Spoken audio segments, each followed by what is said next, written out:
올해는 재작년 12월에 제정이 돼 있고요. 예. 택배 노동자들의 실태를 조사하는 것과 그 다음에 시 산하 직속기관이랄 시민 편의에 따른 무인 택배함을 설치하고 운영한다. 그리고 택배 노동자들의 안전보건 그 시설을 설치하고 지원한다. 그 다음에 노동 환경 개선을 위한 각종 제도와 정책을 개발한다. 그리고 뭐 권익 증진이랄지 교육 홍보 이런 활동을 지원하는 내용을 담고 있습니다. 조사는 올부터 7월까지 진행이 되었고요. 우리 지역 택배 노동자 181명이 참여했습니다. 그러니까 그 근무 특성이랄지 코로나 등으로 인해서 이제 그 온라인 설문조사하고 비대면 조사 중심으로 이루어졌고요. 네. 그다음에 소수 몇 분에 대한 심층 면접 조사를 통해서 보강을 했습니다. 크게는 이제 사업체 및 그 계약 사항에 대한 항목이고요. 그 다음에 두 번째는 근로 실태 및 근로 환경에 대한 조사. 그 다음에 소득 현황이 어떠한지에 대한 조사. 그 다음에 부당한 경험. 그 다음에 건강이나 안전 상태가 어떤지. 그 다음에 마지막으로 개선이 되었으면 하는 사항에 대한 이런 내용을 주로 조사를 하였습니다. 대리점, 소위 말해서 영업소랄지 집배점이라 하는데요. 네. 여기 소속으로 위탁 계약을 체결한다는 응답이 60.5%가 나왔고요. 그 다음에 택배회사와 위탁 계약이 16.9%, 택배사와 직접 근로계약을 체결한다가 20%가 나왔습니다. 그래서 이제 조사 대상의 20%만 근로계약을 체결하고 있어서 네. 사실상 특수 고용 비정규직은 80%에 육박할 것으로 보고 있고요. 그다음 근로계약을 작성한 20%도 정규직 계약인지 아니면 기간제 계약인지에 따라서 또한 비정규직으로 또 분류가 될 수 있습니다. 그래서 이런 걸 종합해 보면 예. 택배 업종의 비정규직 비율은 최소 90%, 90%에 육박할 것으로 보고 있습니다. 조사상에는 그 우체국 택배에서 하신 분들은 5일 근무를 하고 있고요. 예. 그 외에 대부분 택배사들은 주 6일 근무가 70% 이상이었습니다.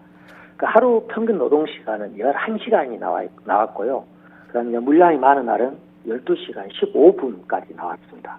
그 80%가 휴게 시간을 정하지 않고 알아서 그 휴식을 취하고 있는 것으로 나와 있고요. 예. 식사 같은 경우 택배 차량 안에서 40% 가까이가 하고 있고 예. 아예 점심을 먹지 않는 경우도 22%나 나왔습니다. 식당 가서 밥 먹고 이렇게 하는 비율이 매우 낮습니다. 매우 바쁘니까요. 예, 그리고 이제 코로나 이전에 비해서 예. 물량이 25% 정도가 늘어나서 하루에 456박스를 배송하는 것으로 나타났고요. 예. 이제 사회보험, 4대 보험 같은 경우는 국민연금 직장 가입이 16%, 건강보험 직장 가입이 19%, 그리고 고용보험이 86%, 산재보험이 88% 가입한 것으로 나타났습니다. 임금 구조가 일반 근로자들의 일당이랄지 월급제랄지 이런 게 아니고요. 배달 한 건당 수수료로 결정되는 그런 구조입니다. 그래서 이제 건당 이런 배송 수수료가 현재 저희 조사상에는 832원이고요.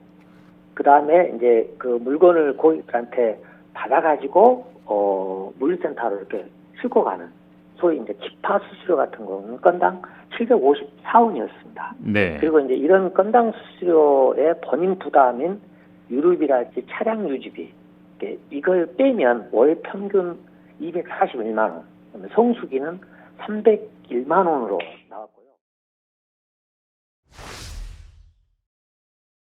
건강 전반적인 분야에 대한 그 질문을 좀 했습니다. 그래서 본인들 스스로가 몸이 그닥 좋지 않다라고 하는 응답이 25%가 나왔고요. 그 다음에 이제 업무용 장갑이랄지 안전화, 마스크 이런 것들을 그 지급받는 나가 26%, 그 다음에 가끔씩 지급받는 나가 52%였고요. 그 다음에 교통사고 경험이 26%, 그리고 50% 이상이 허리 통증이랄지 어깨 근육통 이런 걸 경험한 적이 있다라고 나와 있습니다. 한 세 가지 분야로 좀 나눠보면요. 예. 그 소득과 일자리 보장이라는 측면에서요. 일단 가장 많이 나온 게 배송 수수료, 아까 이제 배송 수수료가 뭐 832원, 754원이었잖아요, 건당. 그렇죠. 예, 예. 이게 조금 인상이 돼야 되겠다. 그 다음에 배송 업무 이외에 그 분류 작업이랄지 이런 쪽에 동원이 되고 있거든요.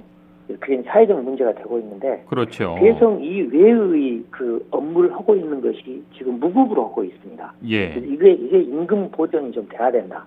그리고 위탁 계약 시 갱신 청구권 6년을 보장을 해달라. 이게 순서로 나와 있고요. 그다음에 노동 강도를 조정하기 위한 측면에서 가장 높았던 것은 주 50시간의 노동 시간을 감축하자. 그다음에 두 번째는 당일 배송 강요 금지. 그다음에 기본 중량 제한을 좀 낮추자. 그다음에 세 번째가 분류 작업 시 전문 인력을 별도 투입하는 것. 예. 이런 순서였고요.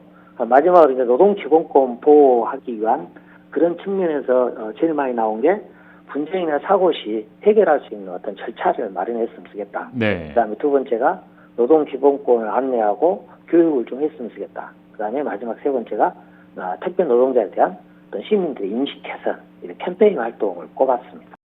이번 조사 대상자의 약 40% 가까이가 고객들로부터 택배 노동자 본인의 잘못이랄지 어떤 아무 관련도 없는데 예. 욕설을 듣거나 모욕적인 말을 들었다고 아유, 답을 참. 했습니다. 40% 예. 가까이가요. 예. 심지어 10% 가까이 신체적 폭행을 당한 경우도 있다라고 답을 했습니다. 이게 굉장히 아유. 심각한 그럼요. 문제인 것 예, 같고요. 예. 예, 그래서 시민들의 어떤 택배 노동자에 대한 인권 존중 의식이 매우 절실하다. 아유, 그럼요. 예, 이런 말씀을 좀 드리고 싶고요. 예. 그 다음에 이제 좀 택배 배송이 조금 늦더라도 이해를 해야 되지 택배 않겠습니까? 노동자들의 어떤 예. 안전, 예. 안전을 좀 건강 안전을 좀 우선시해주는 그러니까요. 예. 그런 택배 문화가 좀 정착될 수 있도록 함께해 주시면 대단히 감사하지 않을까 싶습니다.